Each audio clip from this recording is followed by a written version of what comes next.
said, and people in the media who said, well, you don't have to raise the debt ceiling because nothing bad will happen.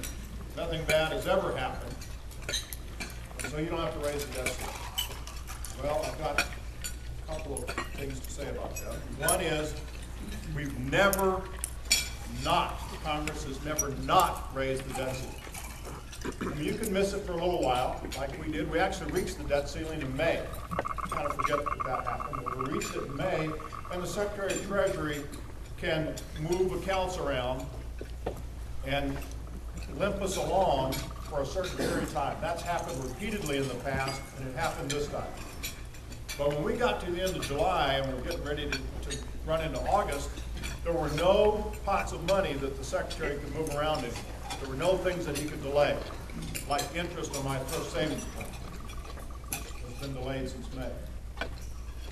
We got to the point where we looked at August, and not just Secretary Geithner, but observers and experts on both sides of the political aisle, experienced people. We looked at August and said, we can predict with great certainty that the government's bills in August, things we owe, Medicare, Social Security, pay for employees, keeping the lights open, unemployment benefits, taxes, all that stuff, the bills that we owe, we've already obligated to, add up to over $300 billion for the month of August.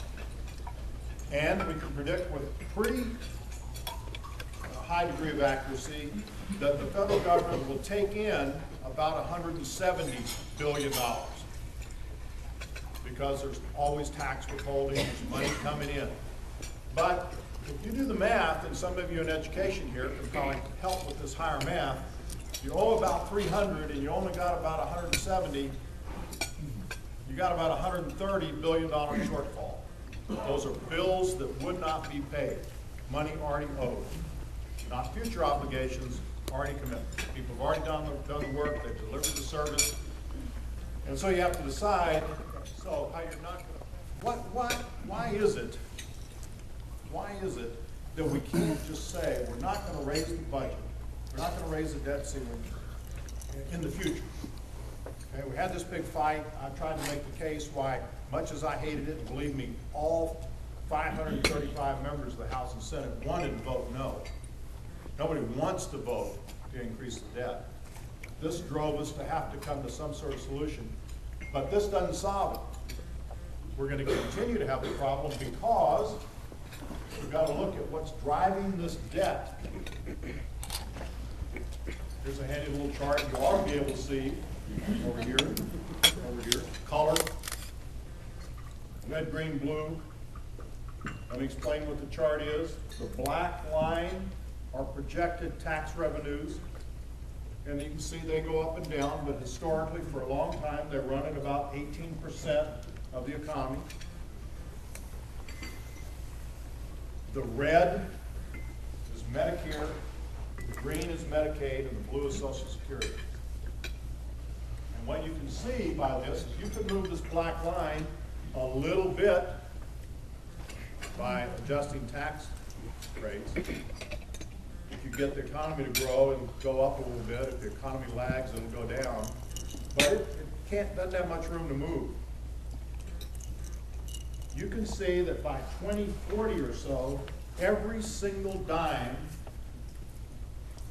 that comes into the federal treasury is spent on those programs. That's impossible. That means no money for defense, transportation, education, health and human services, etc., beyond those programs. It's impossible. And you can't change this trajectory. These numbers can vary a little bit. These are projections. But the trends are unavoidable. And you can't fix this by simply not increasing the debt ceiling. The only way you can fix that is to change the laws. Change the Medicare law. Change how it works. Change Medicaid. Change Social Security. There are a lot of ways you can do that. My point is, you've got to do it.